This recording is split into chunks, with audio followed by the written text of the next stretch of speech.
It was a cold, rainy night in Abia, and the sound of thunder shook the small mud house where Chidema lived. She sat on the floor in the corner of the room, her knees pulled up to her chest. Her eyes were red from crying, but she made no sound. If Ngozi, her stepmother, had her sobbing, it would only get worse. Ngozi's voice tore through the silence like a blade. "Mma! Have you cooked the yam for tomorrow's market, or you are waiting for me to come and do it myself?" "I have done it, Mama Ngozi," Mma replied, her voice barely above a whisper. Ngozi stormed into the room, her wrapper tied tightly around her waist, and her face twisted in anger. "Liar! Useless child! You think I don't know you have been crying over your miserable life? Who do you think you are? Your mother couldn't even stay alive to raise you, and now I am stuck with you, a burden." Mma swallowed her tears, knowing any response would only earn her a slap. Her stepmother's words hit harder than beating could ever. The next morning, Mma woke up before dawn. She tied a wrapper around her chest and carried a large basin of boiled yam to the market. Her arms ached from the weight, but she kept moving.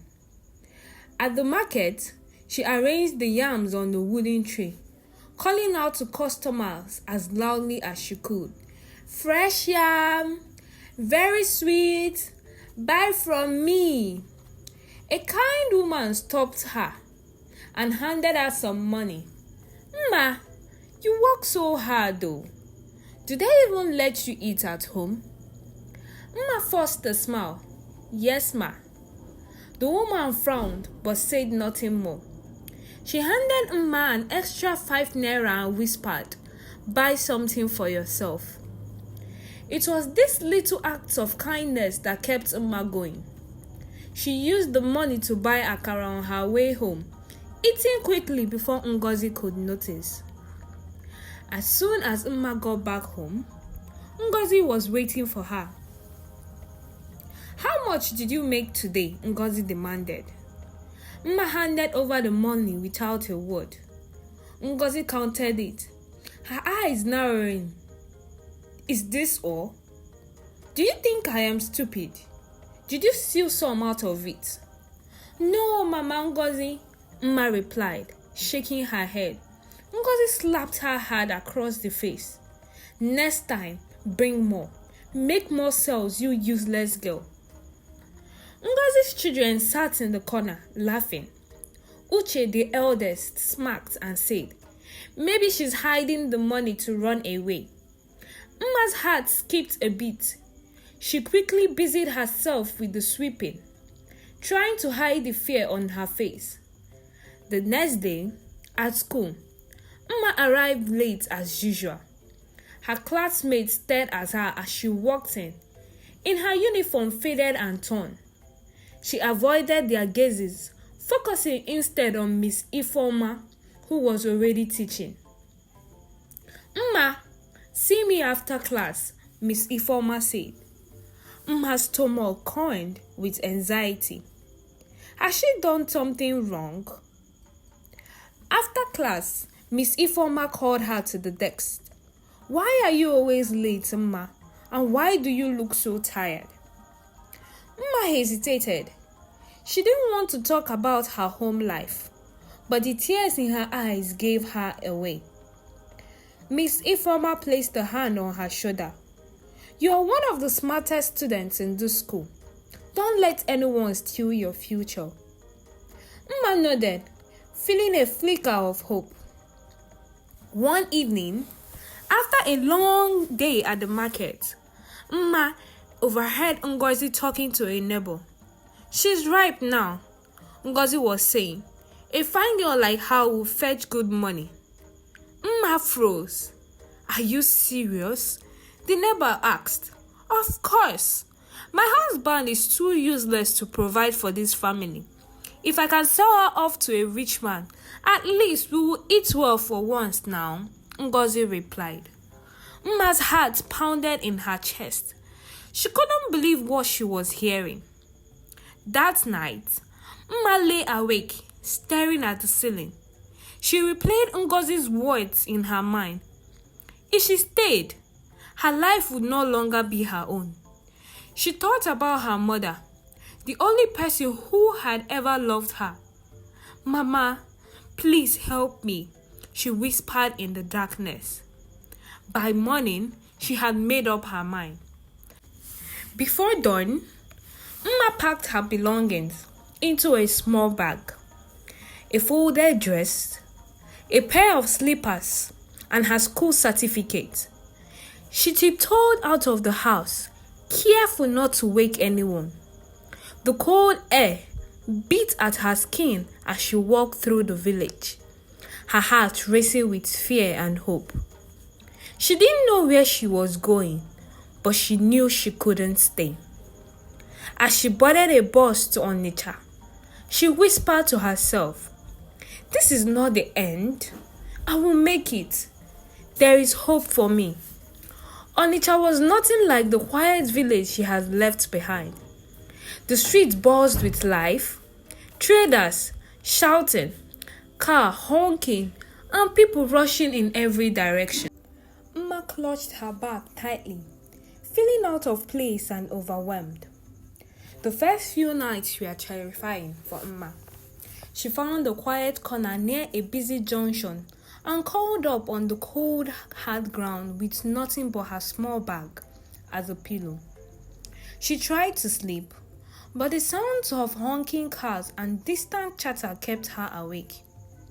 The air was heavy with the smell of dust and exhaust fumes.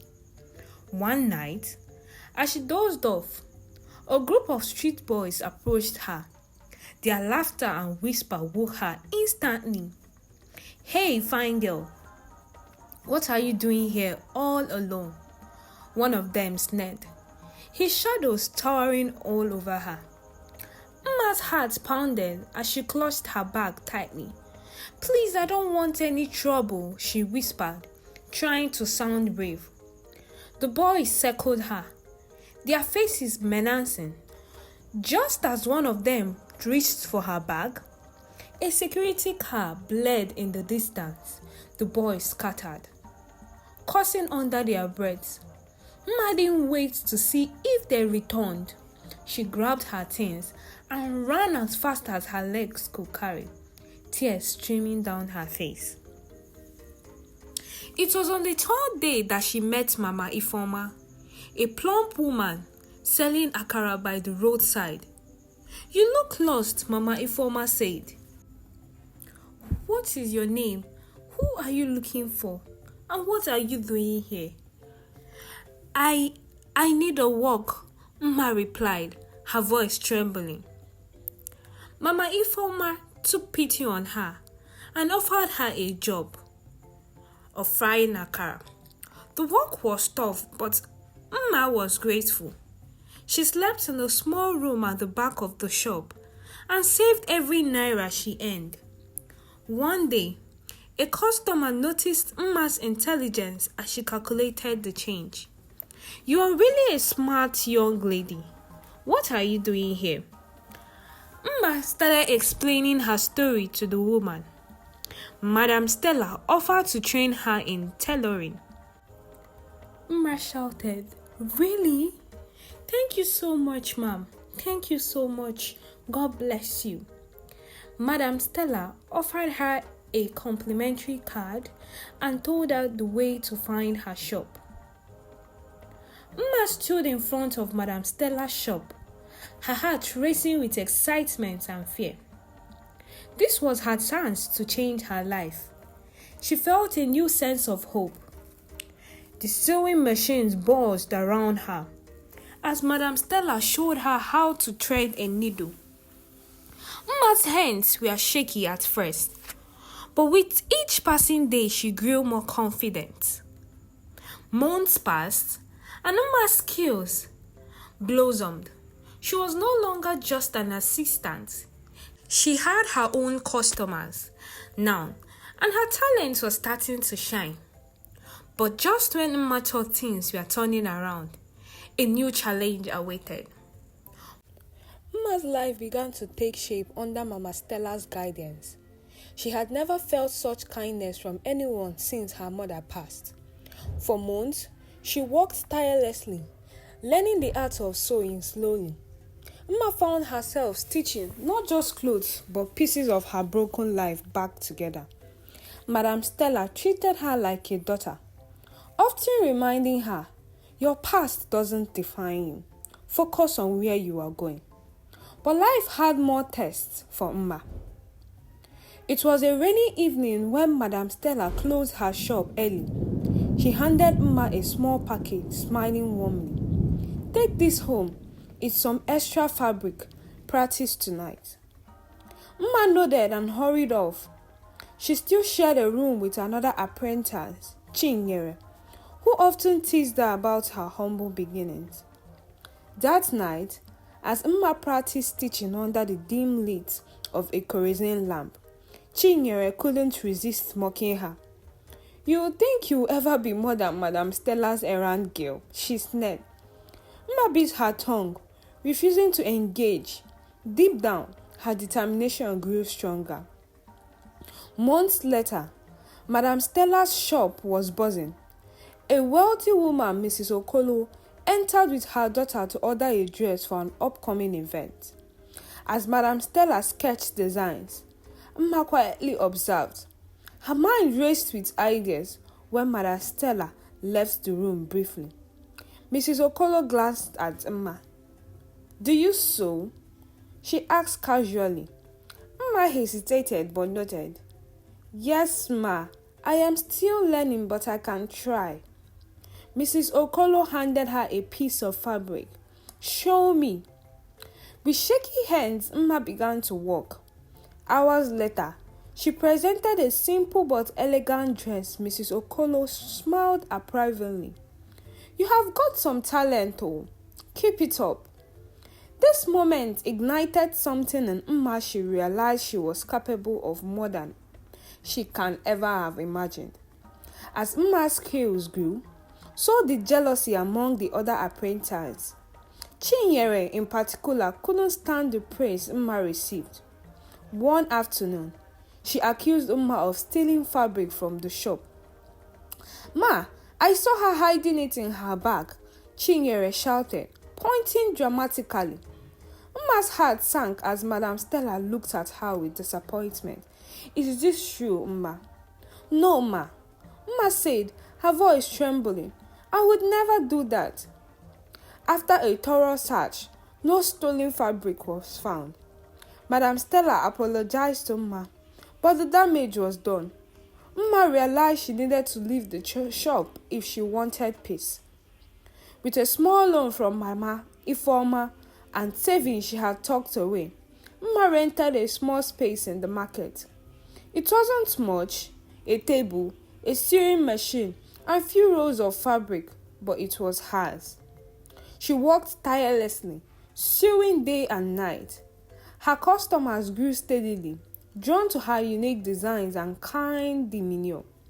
Word spread, and soon, people from neighboring villages came for her to make clothes. One day, as Mma sat in her shop, a familiar face appeared. It was Ngozi, her stepmother.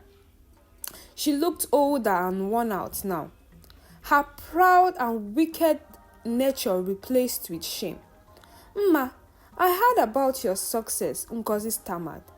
Mma stared at her silently, memories of her childhood flooding back. "I am sorry," Ngozi said, tears streaming down her face. "I didn't treat you well. I was wrong." Mma took a deep breath. "Ngozi, I have moved on. No. I hope you find peace, but I can't erase what happened." It wasn't the reconciliation Ngozi had hoped for, but Mma felt a weight lift off her shoulders. She had finally closed that chapter of her life. Years later, Mma had built a thriving business and a beautiful family, but her daughter, Amarachi, wasn't like her. Growing up in comfort, Amarachi had become entitled and rebellious. Mma often tried to instill discipline, but Amarachi's behavior grew worse.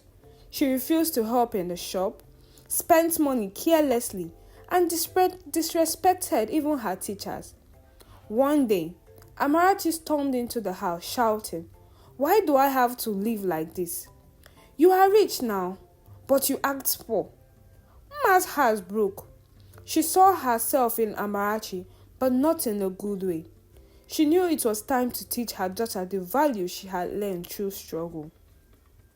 Mma decided to take Amarachi to the street where she once lived. They spent a day with Mama Ifeoma, who was still selling akara.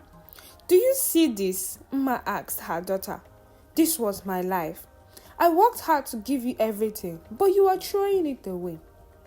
Amarachi was quiet, her usual arrogance replaced with shame. For the first time, she realized how much her mother had sacrificed. Mma's story wasn't just one of survival, it was a lesson in perseverance and the power of kindness. As Amarachi began to change, Mma felt proud, knowing she had given her daughter something far greater than money, the wisdom to value hard work and humility. If you enjoyed this powerful story of resilience, redemption, and the triumph of kindness, don't forget to like this video, subscribe to our channel, and hit the notification bell so you will never miss out on more heartfelt stories like this. What part of Mma's journey inspired you the most? Share your thoughts in the comments below. We'd love to hear from you. Thank you for watching and stay tuned for more unforgettable tales.